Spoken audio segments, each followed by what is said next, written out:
You need to step away. I won't sit quietly while you ignore what's right in front of you. She stopped the ceremony and told her to leave.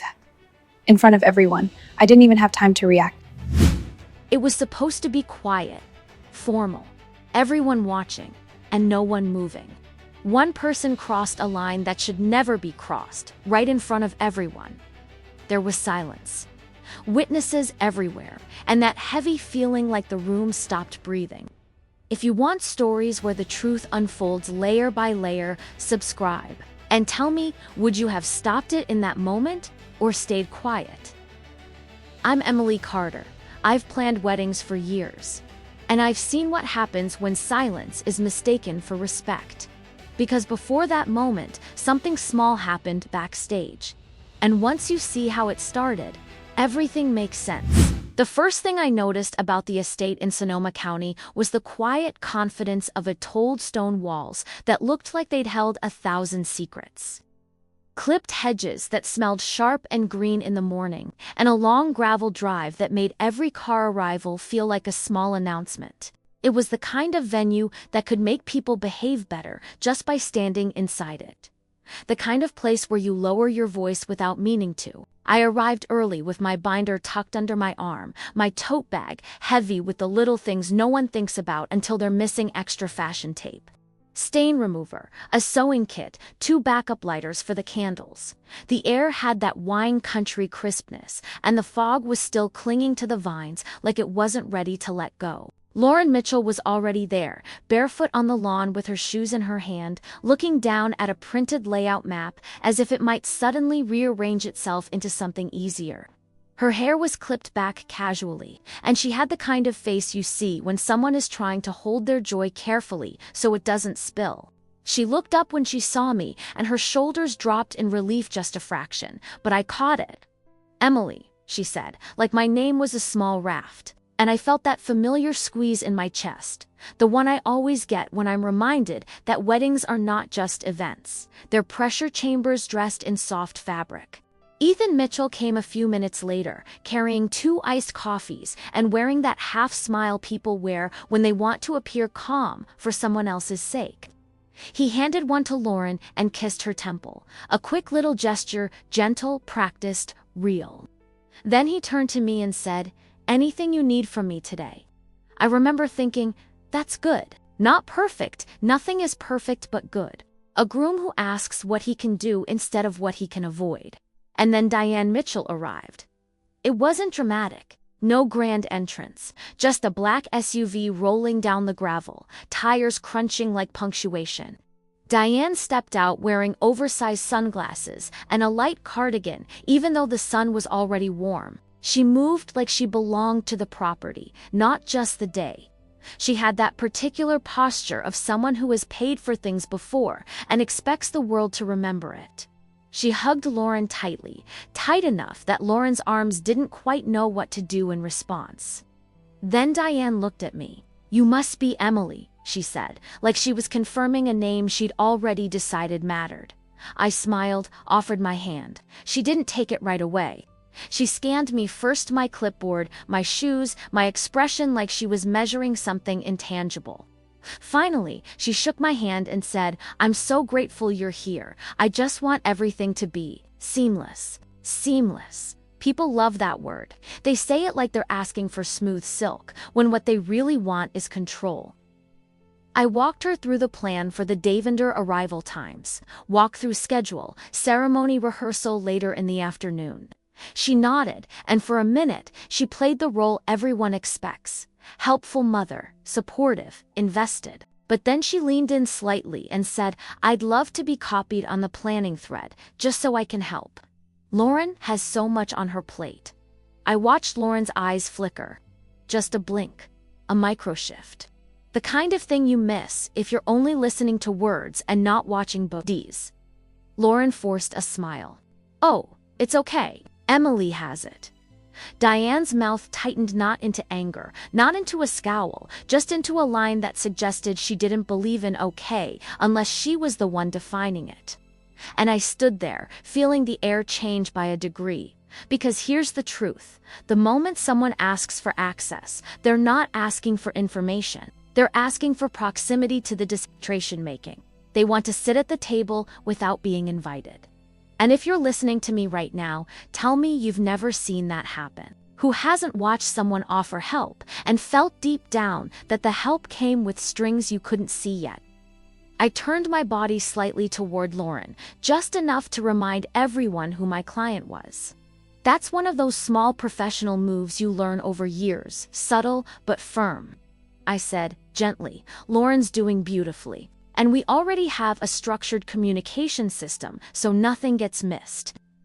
If there's anything you'd like to contribute, Diane, you can always send it through me. I was reframing it on purpose. Not shutting Diane out completely, but redirecting the flow, like turning a river before it floods a house. Diane's head tilted. Oh, I wouldn't want to bother you, Emily. I just think as Ethan's mother, I should know what's going on. It's family, family. That word can be a blanket or a weapon, sometimes both at once. Lauren's fingers tightened around her coffee cup. Ethan shifted his weight, looking between them like he wanted the moment to pass, without choosing a side. And here's where I started to feel the first crack. Not because Diane asked. People ask all kinds of things. The crack was in the way, she asked, with that calm insistence that suggested the request wasn't optional, like the venue itself should grant her a key. I kept my voice warm. Of course. And because you're family, it's even more important we keep Lauren's mental space protected. Wedding planning is like carrying water in your hands. Every extra touch makes it spill.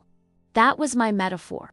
And I meant it. Because money and involvement can look like a gift, but sometimes it behaves like a hand on your shoulder that's pushing you where you didn't agree to go. Diane smiled as if she appreciated the poetry, but her eyes stayed sharp. Protected, she repeated. How sweet. Then she turned to Lauren. I just worry about who's influencing things. Weddings can get crowded with opinions. Lauren's smile faltered, and she tried to laugh it off. Everyone's been great, Diane didn't laugh. Not everyone. That was the first time she did it. The first time she implied a problem without naming it. Like dropping a pebble into a pond and watching who looks down. A few minutes later, Sarah Clark arrived. Sarah was Lauren's maid of honor, tall, quick-moving hair in a messy bun, phone in one hand, garment bag in the other. She had that competent chaos energy of someone who has been carrying other people's stress like a second job.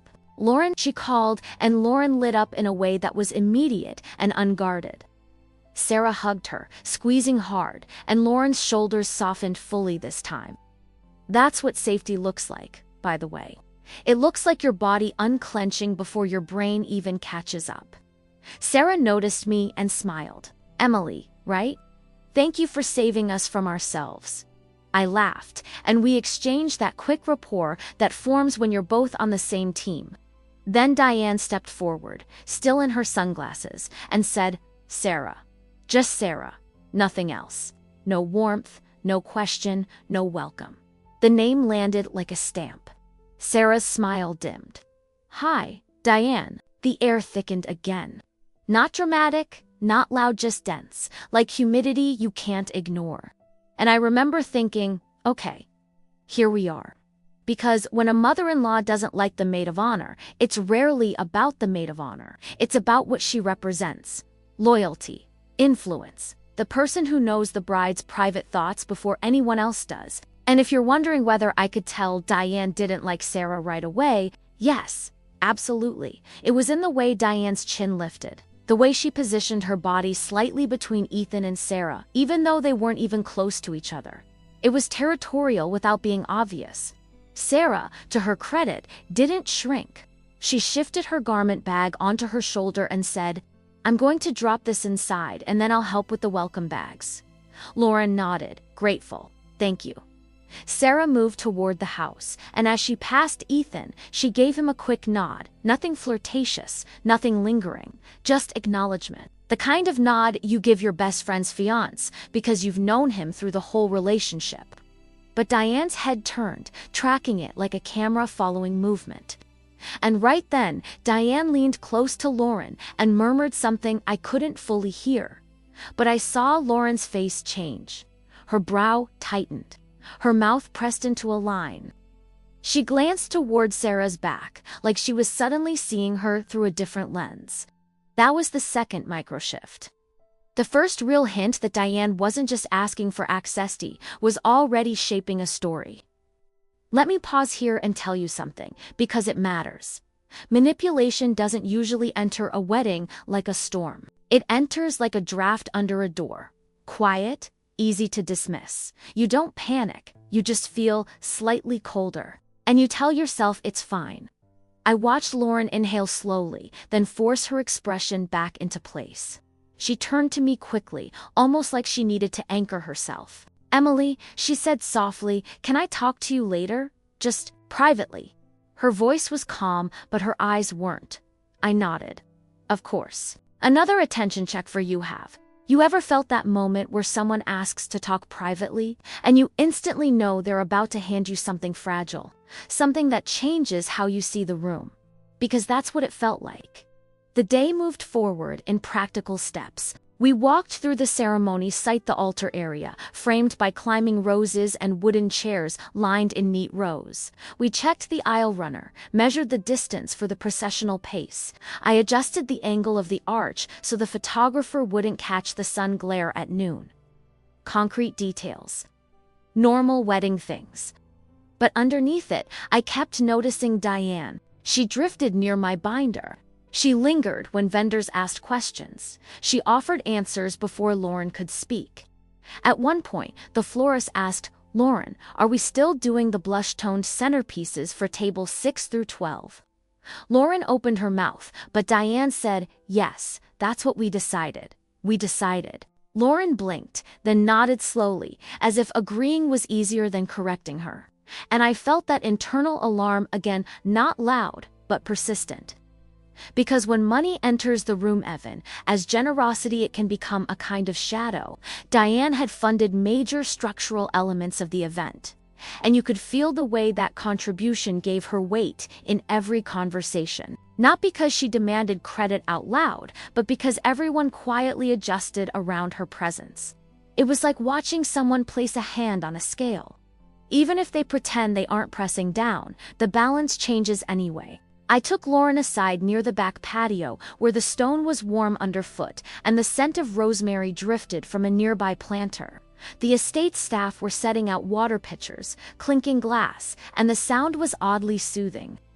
Lauren looked toward the lawn first, checking if anyone was watching. Then she said, "I think Diane doesn't want Sarah in the wedding." My stomach tightened. Not because it was shocking, but because it was early and it was already this. I kept my voice steady. "What makes you say that?" Lauren swallowed. "She keeps implying things. Like Sarah's too involved. Like she's..." Lauren's eyes darted away, embarrassed even to say it. "Like she's too close to Ethan." There it was. A rumor seed. Small, dirty, easy to deny, but hard to unfeel once it's planted. I watched Lauren's hands. They were twisting her engagement ring slightly. Back and forth, like she was trying to grind anxiety into something manageable. I said, carefully, "Lauren, closeness isn't automatically suspicious. Sarah's your maid of honor. She's supposed to be close to you, and by extension, she's been around Ethan. That's normal." That was my second reframe, and I meant it. Because sometimes a bride needs permission to trust what she already knows. Lauren exhaled, relieved for a second. "I know. I do know. But Diane says she's seen things. Messages, little comments, messages," I repeated. Lauren nodded, and her eyes tightened again. "She wants access to everything. She says it's just to help, but it feels like she's collecting information." Collecting. Yes, that was the word. I looked out at the ceremony chairs, perfectly aligned, silent in the sun, waiting for people who would fill them with laughter and judgment and expectations. And I thought, this is how it starts. Not with a screaming match. With a private doubt. With a mother-in-law positioning herself as the interpreter of truth before anyone else even knows there's a question. Lauren's voice dropped. "Ethan says she's just protective. He thinks I'm overreacting." "Do you feel like you're overreacting?" I asked. Lauren hesitated. Her eyes got glossy, just for a moment, then she blinked it away. No, I feel like I'm being nudged, like someone's trying to steer my thoughts. And that sentence landed in my chest, heavy and cold. Because steering someone's thoughts is the most intimate kind of intrusion. It's not about flowers or seating charts, it's about reality. I squeezed her hand lightly. Okay, then we take it seriously. Lauren nodded, and for a second, she looked younger. Not childish, just exposed. Like the bride disappeared and the person underneath was asking for help. Behind us, I saw Diane through the glass doors, inside the house, speaking with Ethan. Her hand was on his arm, her head angled toward him in that confidential way. Ethan's face was neutral, listening, and I felt my own mind start to calculate timelines, patterns, risk. Because when someone gains access to communication, they can edit a story without touching a single fact. They can highlight one line, ignore the rest, and suddenly a harmless exchange looks like betrayal. Isn't that terrifying? How truth can be bent not by lies, but by selective light. Lauren followed my gaze and whispered, "She's talking to him again." I nodded slowly. "We'll watch, and we'll protect your peace." But even as I said it, I knew peace was already being tested, because the first crack had formed. And cracks don't stay small when someone keeps pressing on them. By late afternoon, the fog had burned off completely, and the sunlight turned sharp, almost unforgiving, the kind of light that makes everything look clearer than it feels. I've learned that weddings love that kind of contrast, beauty above ground, tension just below the surface. We gathered for the rehearsal under the oak tree near the ceremony site. Wooden chairs scraped softly against stone as people found their places.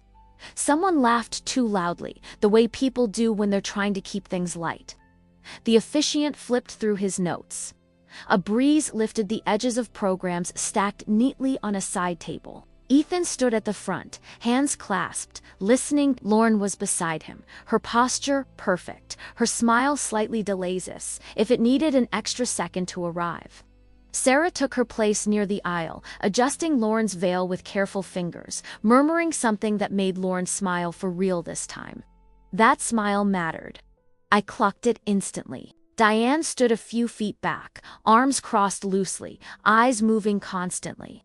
She wasn't watching the rehearsal so much as she was watching reactions. Who spoke to whom? Who leaned in? Who laughed? You'd be surprised how often control looks like observation before it looks like action. The officiant explained the order of events. I stepped in to clarify pacing, reminding everyone where to stand, when to move, normal, functional, grounding, and then Diane raised her hand. "I just have a question," she said, already smiling. "Do we really need the Maid of Honor standing so close during the vows?" The question floated there, light as dust. Polite? Reasonable on the surface. Sarah froze, just barely. Lauren's smile stiffened again. Ethan turned, confused. I felt the room tighten. The officiant hesitated. That's fairly standard. Diane nodded, as if she accepted that. Then she added, "I only ask because sometimes too many people up front can be distracting. This moment is about Lauren and Ethan. After all, about them." Always the right phrase. Lauren shifted her weight. Sarah's supposed to be there. Diane turned toward her, eyebrows lifting in gentle surprise. Of course, I just worry about optics. Guests notice things. They talk. There it was. The implied audience. The invisible jury. And let me pause you here. How many times have you heard someone justify interference by invoking what people will think? Who are these people, anyway? And why do they always seem to agree with the person speaking? I stepped forward, placing myself slightly between Diane and the couple, not confrontational, just present. "The layout is intentional," I said calmly. "Sarah's placement balances the visual weight on the altar. It also gives Lauren emotional grounding during the vows, which reduces stress responses. That's not a small thing. That was me reframing again, turning optics into well-being, turning control into care." Diane smiled tightly. I didn't realize we were discussing stress responses. I met her gaze. "We always are. Weddings amplify everything. She studied me for a beat, then she turned to Ethan. Don't you want Lauren fully focused on you during the vows? Ethan opened his mouth, then closed it. He glanced at Lauren. I just want you comfortable. Lauren nodded quickly. I am comfortable, with Sarah there. Her voice wavered at the end. Just a hairline crack. Diane sighed, soft and disappointed, like someone conceding a point they shouldn't have had to argue. If that's what you want, what you want. The phrase landed with weight. The rehearsal continued, but the tone had shifted. Every movement felt more deliberate, more watched. Sarah stayed professional, but I could see the tension in her shoulders. Lauren kept smoothing her dress even though it didn't need it. Attention resetlet. Me ask you something. Have you ever agreed to something just to stop a conversation, only to realize later that the agreement cost you more peace than the argument would have? Because that's what I saw forming. After the rehearsal, people dispersed for a short break before dinner. The caterers arrived, carrying trays and checking lists. The clink of glassware filled the air again, trying to reassert normalcy. I was reviewing seating assignments when Diane approached me alone. Emily, she said, lowering her voice, may I speak frankly? That phrase is never a gift. Of course, I said, keeping my tone neutral. She gestured toward the lawn. I'm concerned about Sarah's influence. I've noticed patterns. What kind of patterns? I asked. She leaned closer. Late-night texts, inside jokes. Ethan's always been friendly, but this feels different. Different how? I wanted to ask. But I already knew the answer would be vague. I chose my words carefully. Closeness doesn't equal impropriety. Diane's lips pressed together. That's easy to say when you're not his mother. There it was, a ownership disguised as concern. I reframed gently, deliberately. Being his mother gives you perspective. It doesn't give you access to his fiancé's trust. Her eyes hardened slightly. Trust should be earned and preserved, I replied, especially right now. She straightened, clearly displeased. I'm just trying to protect my son. And I thought, protection can feel a lot like possession when it ignores the autonomy of everyone else involved. Before I could respond, Ethan approached, phone in hand. Mom, did you see this? He showed her something on the screen. I didn't see what it was, but I saw Diane's reaction, a subtle lift of the eyebrows. A quick glance toward Sarah across the lawn. Lauren noticed too. She walked over, her steps quick. What's going on? She asked. Diane turned the phone slightly toward Lauren. Just a message. From Sarah to Ethan. Lauren leaned in, reading. Her face went still. I didn't need to see the screen to feel the temperature drop. What's the message? I asked gently. Lauren hesitated.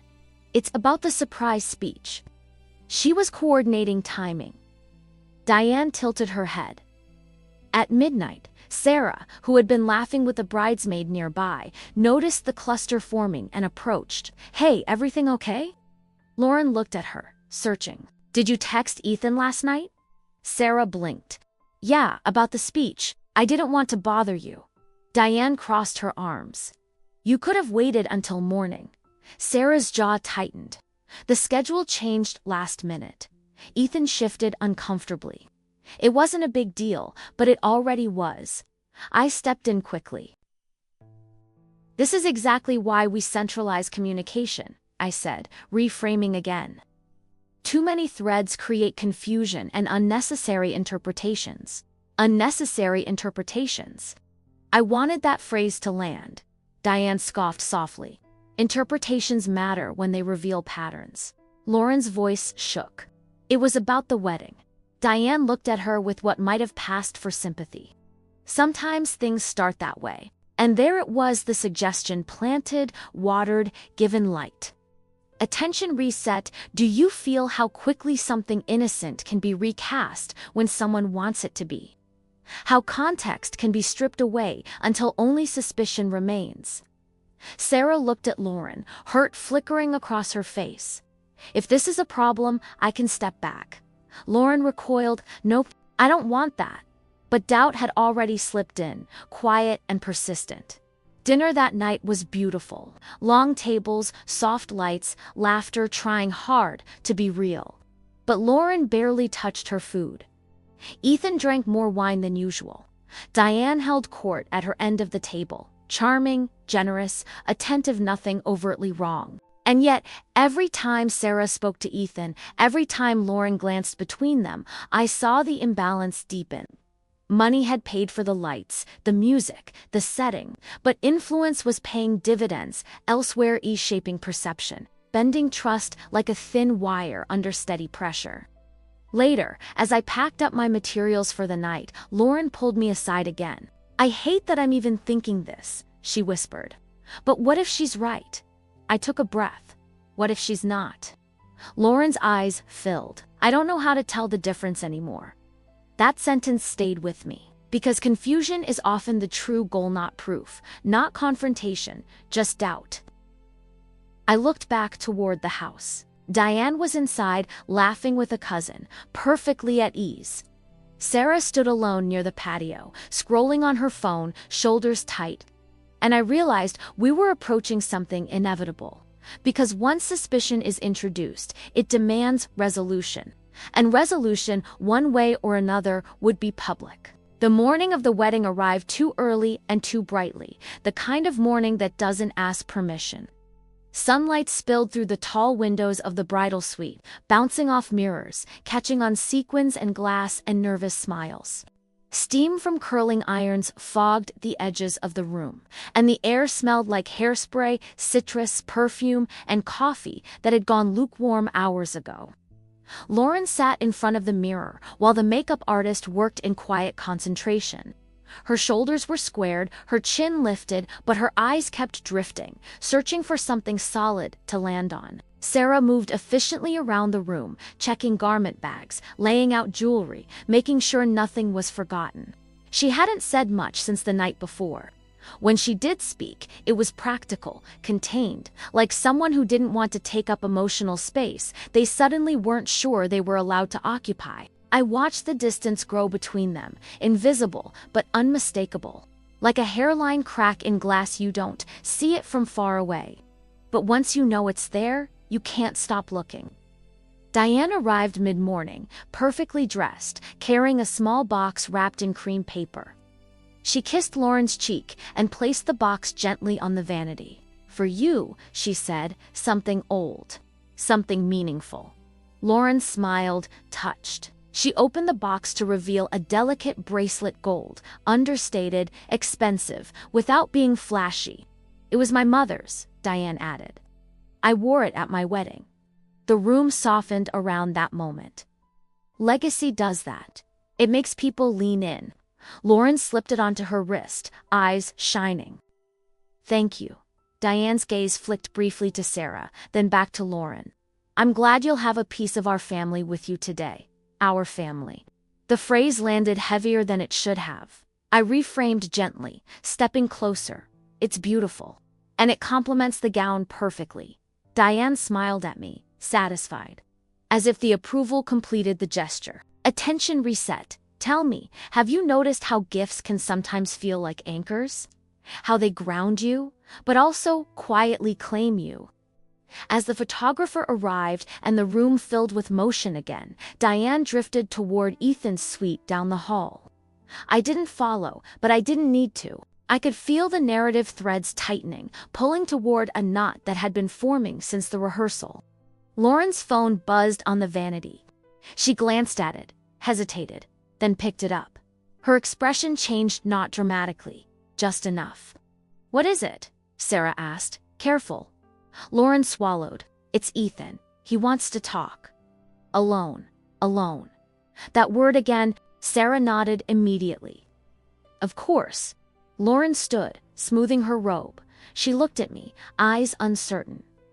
"Can you give me a minute?" I nodded. "Take the time you need." She left the room, the door closing softly behind her. Sarah exhaled, slow and controlled. She didn't look at me right away.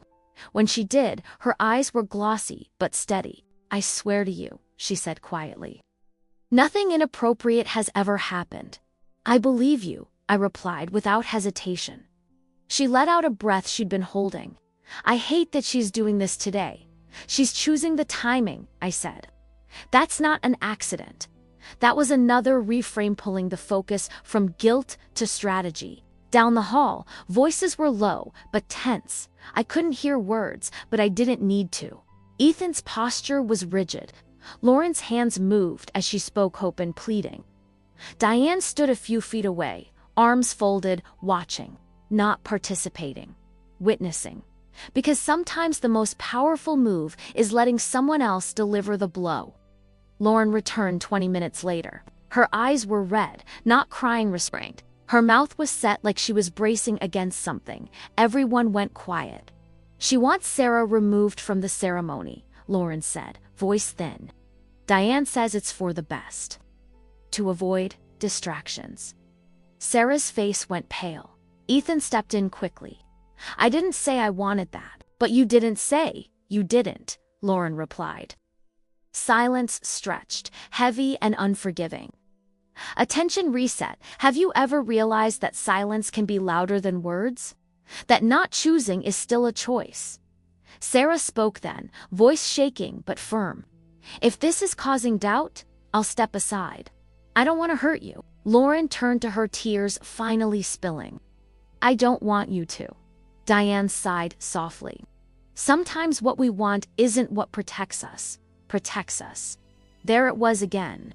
I stepped forward, heart pounding. Lauren, can we pause? Just the two of us. She nodded numbly. We stepped into a small side room, the light dimmer, the noise muffled. I took her hands gently. This doubt you're feeling, I said quietly, it didn't come from nowhere, but it didn't come from truth either. It came from pressure, from timing, from someone using proximity and money to tilt the ground under your feet. Her breath hitched. What if I'm wrong? What if you're right? I countered softly. What if removing Sarah doesn't bring peace, but confirms a story that was never true? She closed her eyes. Tears slid down her cheeks. I feel like I'm standing on a scale that keeps shifting. That's because someone keeps pressing on it, I said. And you're allowed to step off. We stood there for a long moment. Then Lauren straightened. No, she said. She stays. Her voice was quiet but solid. When we returned, the room felt electric. Lauren looked at Diane. Sarah is my maid of honor. She will stand with me. Diane's expression tightened. Lauren, I need this, Lauren continued. And if there's doubt, we address it after the wedding. Not by punishing someone who's done nothing wrong. Ethan finally spoke, voice firm. Mom, enough. That was it. The first public turning point. Diane's face flushed, not with rage, but with shock. She hadn't expected resistance. Not now. Not here. Guests began to arrive outside. The music started. Sarah stepped forward, tears streaming, and hugged Lauren tightly. Lauren clung to her. Diane turned away, composure cracking just slightly. And as the doors opened and Lauren prepared to walk down the aisle, I knew something irreversible had happened. Control had been challenged, and the fallout wouldn't wait long. The moment didn't arrive loudly. It arrived the way real disasters often do, mid-breath, mid-expectation, when everyone believes the hardest part is already behind them. Lauren was standing at the altar, hands slightly trembling, her bouquet resting against the lace of her dress. Ethan faced her, eyes glossy, shoulders squared in that way people do when they're trying to stay present instead of overwhelmed. Sarah stood just to Lauren's side, exactly where she was meant to be. Still, respectful. Invisible in the way a maid of honor is supposed to be during vows, there for grounding, not attention. The officiant had just begun to speak when I felt it. That shift. The kind you don't hear, but your body recognizes immediately. Like the air being pulled out of a room. I looked toward the front row. Diane Mitchell was standing, not rising slowly, not hesitating, standing. Her chair scraped softly against the stone floor, but in the silence of the moment, it sounded louder than it should have. A few heads turned instinctively. Someone coughed. The officiant paused, confused, hand still holding his book open. Diane stepped forward one pace. "I'm sorry," she said, voice calm, amplified by the shock of interruption rather than volume. "This cannot continue like this." Lauren turned, startled.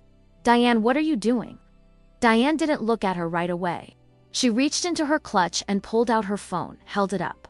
Just high enough, and in that instant, the ceremony stopped being a ceremony. It became a stage. "I've tried to handle this privately," Diane continued, eyes sweeping the guests as if they were witnesses she'd already summoned. "But I refuse to sit here and pretend I don't know what I know."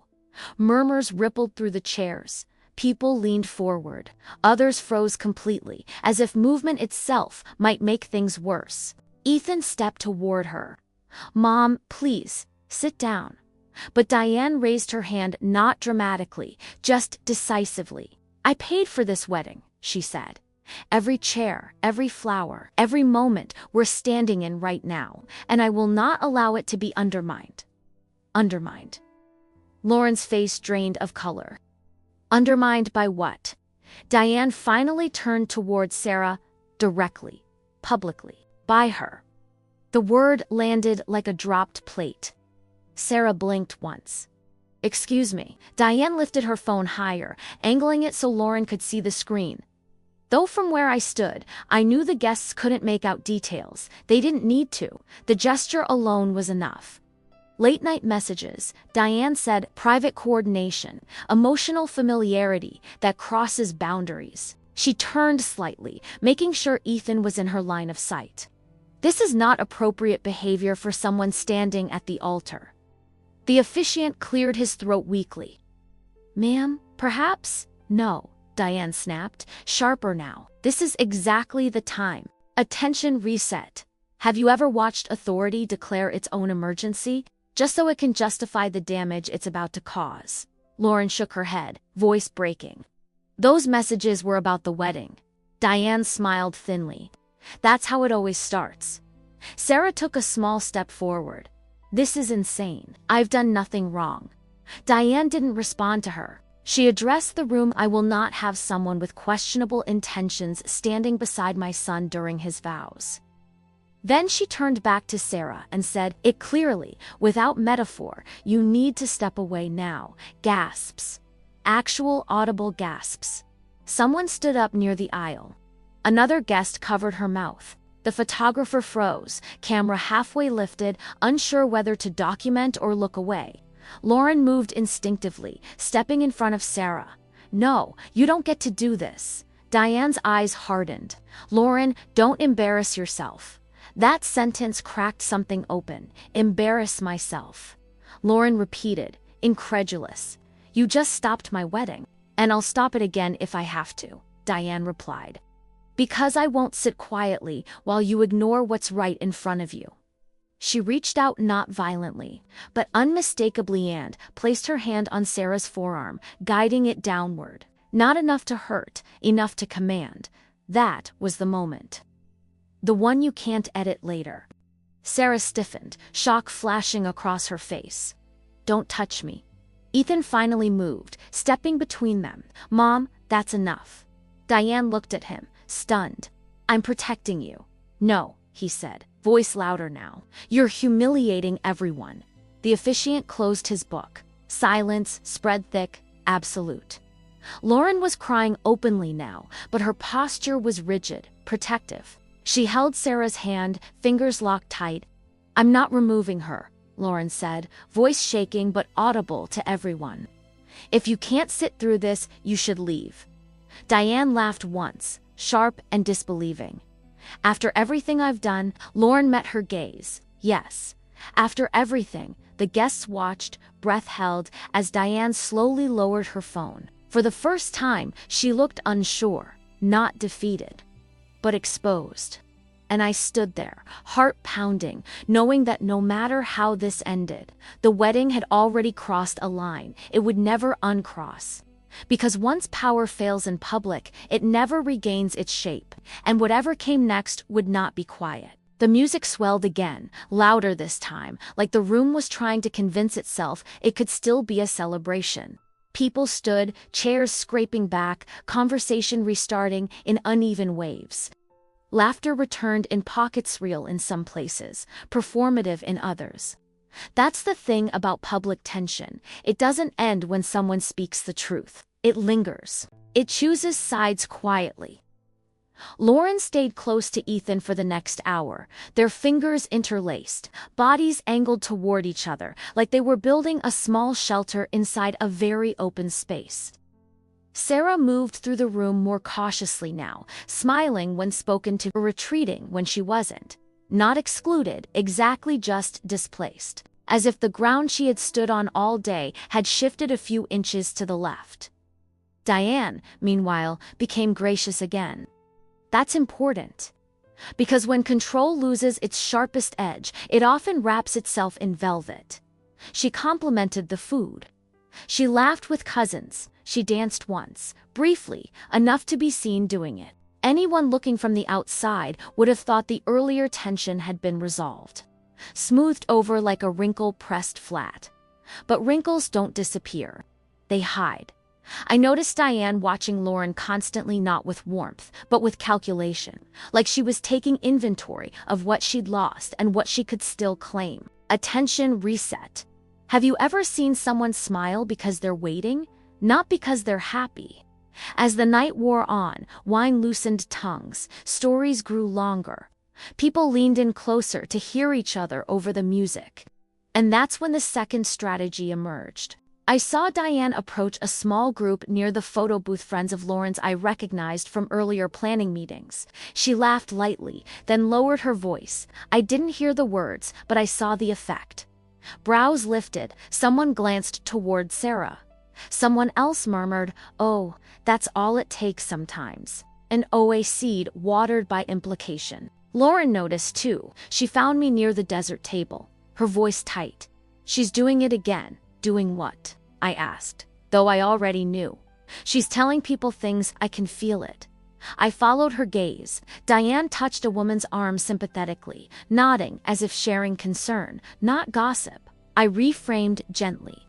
"She's trying to regain narrative authority. If she can't control the outcome, she controlled the interpretation." Lauren closed her eyes briefly. "I don't know how to stop it without causing another scene." "You don't stop it," I said. "You outgrow it." She looked at me, confused. "You don't argue with whispers," I continued. "You live louder than them." That landed. I saw it in the way Lauren's spine straightened. She walked straight to Sarah, took her hand, and pulled her onto the dance floor. The song changed upbeat, familiar. Guests cheered. Lauren laughed, really laughed, spinning Sarah once, twice. Phones came out. Cameras flashed. Attention reset. Do you see the power in that? Not denial, not defense. Visibility. Ethan joined them, clapping along, drawing others in. The circle widened. The floor filled. Diane watched from her table, expression unreadable. For a moment, it felt like victory. But imbalance doesn't vanish just because you name it. It waits for fatigue. Later, as the crowd thinned and the night deepened, Diane approached Lauren alone, near the bar. I was close enough to see, not close enough to interrupt. "You embarrassed me tonight," Diane said quietly. Lauren didn't flinch. "You embarrassed yourself." Diane inhaled sharply. "After everything I've done, everything I've paid for you, couldn't show a little respect." There it was. The ledger. Lauren's voice stayed calm. "Respect isn't silence, and generosity isn't ownership." Diane's eyes flashed. "You're turning my son against me." "No," Lauren replied. "I'm asking him to stand with me." Silence stretched. The music thumped distantly. Attention reset. Have you ever noticed how money starts sounding like love only when love stops being obeyed? Diane shook her head slowly. "You'll regret this. Families remember." Lauren met her gaze. "So do I." Diane turned and walked away. I watched her go, feeling the weight of it settle. This wasn't resolved. It was postponed. Sarah joined Lauren moments later, concern etched on her face. "What did she say?" Lauren smiled tiredly. "Nothing new. The rest of the night unfolded with effort. Joy returned in flashes: cake cutting, shared jokes, stolen kisses, but it was work now. Emotional work, the kind no one plans for on a timeline. As the couple prepared for their exit, sparklers lined the path, guests gathering one last time. Diane stood at the edge of the crowd, clapping politely, distance carved into her posture. Lauren hugged me tightly before leaving. "Thank you," she whispered, "for helping me see clearly." I squeezed back. "Clarity is yours." I just held the mirror. As they drove off, cheers fading into the night, I stayed behind, watching guests disperse, staff clean up, candles extinguished one by one. And I thought about how weddings don't end conflict, they reveal it. Because what Diane lost tonight wasn't just control over a ceremony, it was unquestioned influence. And influence, once challenged publicly, never returns the same way. The morning after the wedding is always the quietest part of my job. Not peaceful quiet in the way a room feels after an argument has emptied it. The chairs are stacked, the flowers wilt just enough to show time has passed, and the echoes of laughter feel almost unreal, like they belonged to someone else. I walked the property early, clipboard in hand, out of habit, more than necessity. The grass still bore faint impressions of heels and polished shoes. A few sparklers lay blackened near the path, curled like spent questions no one planned to answer. Lauren and Ethan were due to leave for their honeymoon by noon. Diane had already checked out. That alone told me something. I found Lauren on the back terrace, wrapped in a sweater, coffee untouched beside her. Her hair was loose now, makeup gone, face bare in a way that felt significant. Ethan was inside finishing a call, pacing slowly, voice low. Lauren looked older than she had the day before, not tired, clarified. "Did I do the right thing?" she asked me quietly, without preamble. I sat beside her, feeling the cool stone through my clothes. "That depends. Are you asking whether it was comfortable or whether it was true?" She huffed out a breath. "True. Then yes." She stared out at the vineyard. "It still feels like a loss." "Of course it does," I said. "Power struggles always leave casualties. Even when you win." Attention reset. Have you ever noticed how choosing yourself can feel like grief before it feels like relief? Ethan joined us, sliding an arm around Lauren's shoulders. "She hasn't texted," he said. Lauren nodded. "I didn't expect her to." Ethan looked torn. I keep replaying it, wondering if I should have shut it down sooner. "That's a dangerous game," I said gently. "Hindsight always feels braver than reality." He nodded slowly. "She paid for so much. I think that's why it took me so long to see it." There it was, the unspoken weight, finally named. Money doesn't just buy things. It buys hesitation. It buys silence. It buys time before resistance. I reframed carefully. Support becomes leverage only when it's treated like a debt instead of a gift. Lauren leaned into Ethan. "I don't want to be afraid of her anymore." "You're not," Ethan said. "You're just not numb to her." That distinction mattered. A staff member approached to confirm departure logistics. Normalcy, pressing back in like the tide. Lauren thanked her, then turned back to me. "Sarah texted," she said. "She feels like she should have protected me better." I shook my head. "That's misplaced responsibility. Sarah was the target because she was close to you. That's not a failure, that's evidence of trust." Lauren smiled sadly. "I hate that it cost her peace." "Peace isn't lost," I replied. "It's relocated. She'll find it again, especially now that the story didn't win." Attention reset. Do you see how important that is? That the narrative didn't get the final word? Later, as I supervised breakdown, I saw Diane's absence ripple subtly. A few relatives asked where she was. No one answered directly. The silence was different now, not heavy, but resolved, like a door closed, not slammed. Sarah stopped by before leaving, hugging me tightly. "Thank you," she said, "for not letting me disappear." I met her eyes. "You were never going to." She smiled, watery, but real. I think she expected me to shrink. People who rely on pressure always do. I said. They mistake decency for weakness. As the last truck pulled away and the estate returned to stillness, I sat alone for a moment, letting it all settle. Weddings are supposed to be about beginnings, but sometimes they're also about endings, the end of unquestioned authority. The end of inherited silence, the end of the idea that love must be proven by compliance. Lauren didn't just walk down an aisle that day. She stepped off a scale someone else kept pressing, and once you feel that ground stabilize under your own weight, you don't forget it. Because influence that survives only in darkness can't withstand daylight. A week later, I was back in my office, shoes kicked off, the hum of the city pressing faintly through the windows. Wedding folders were stacked neatly on my desk, each one holding its own version of joy, compromise, and quiet reckoning. Lauren and Ethan's folder sat on top, thicker than most, not because of logistics, but because of everything that couldn't be printed. I was answering emails when my phone buzzed. Lauren, I hesitated before picking up, not because I didn't want to hear from her, but because I knew this call meant the story wasn't finished yet. Emily, she said, voice softer than before. We got back last night. How are you? I asked, a pause. Lighter and sad, both. That felt right, she called. Lauren continued. Diane, yesterday I leaned back in my chair. What did she say? She said she felt cut out, that she didn't recognize me at the wedding, that she hoped I'd come to my senses before things got permanently damaged. Permanently damaged. The phrase people use when they realize something has changed and they don't know how to reverse it. And how did that land? I asked. Lauren exhaled. Like confirmation. I let that sit. She didn't ask how we were, Lauren added. She asked why we embarrassed her. There it was. The center of gravity revealed.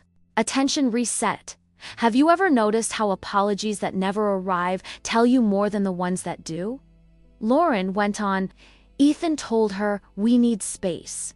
Real space, not punishment, not drama, just distance. And how did she respond? I asked. She said space is what people ask for when they're being influenced. I closed my eyes briefly. I reframed gently, knowing this mattered. Space is what people ask for when they're finally listening to themselves. Lauren laughed softly. That's what Ethan said. Another pause. Then she said she also said she wanted a list of what she's allowed to say, who she's allowed to talk to. A list. Control, rebranded as structure, and I asked. We said no, Lauren replied. We said relationships aren't contracts. I smiled, even though she couldn't see it. That's not easy, I said. No, Lauren agreed. But it feels clean. Clean. That word stuck with me. After we hung up, I sat there for a long time, thinking about how often people confuse reconciliation with submission. How often they think peace is something you purchase by shrinking yourself. Attention reset. Tell me, how many times have you seen someone call distance cruelty simply because it removes their leverage? Weeks passed. I heard through mutual vendors that Diane had been telling a revised version of the wedding story 1, where she was misunderstood, where intentions were twisted, where gratitude was lacking. A familiar script, a safer one. But something was different this time. The story didn't spread the way she expected. Because Lauren and Ethan weren't participating in its maintenance. They weren't correcting it either. They were living outside it. And when you stop feeding a narrative, it eventually starves. Months later, I received a handwritten note. Actual paper. Cream-colored envelope. Lauren's handwriting looser, more confident. She wrote about their new apartment, about hosting friends. About how Ethan now answers his phone differently, no longer bracing himself before he speaks. She wrote one line that I still think about. I didn't realize how much room fear was taking up until it left. Fear as furniture, quietly occupying space you thought belonged to you. I filed the note in their folder, then closed it. Because as a wedding planner, I don't just witness love stories. I witness power negotiations disguised as generosity. I see how money can dress itself up as care, how family can confuse closeness with entitlement, and every once in a while, I see someone refuse the inheritance of imbalance. Lauren did that.